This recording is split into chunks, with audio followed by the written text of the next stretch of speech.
Leo nimekumbuka kitu bwana. Kipindi nikiwa mdogo, kuna dada ambaye nilikuwa naishi naye, mtoto wa baba mkubwa.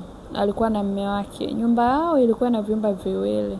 Chumba kimoja nalala mimi, chumba kingine analala yeye na shemeji. Sasa kama unavyojua nyumba za Kiafrika, ilikuwa kijijini. Yaani zimetazamana hivi. Yanayoendelea kule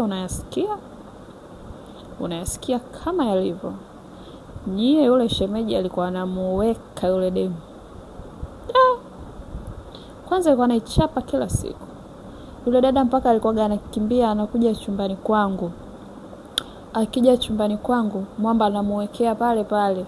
Mimi niko pembeni, wenyewe anaendelea. Nilikuwa najinyongolo njingo. Usiombe ikukuje. Wanawekana pale, mimi nasikilizia ile michapo, ile mifyoko. Nilikuwa na mitepeto kama yote. Yaani natamani kumwambia shemeji, chomeke huko. Njoo endelee na huko. Lakini huwezi, ni shemeji yako. Ngoja dadangu aione. Lakini hana TikTok. Sina ndugu TikTok. Karibuni.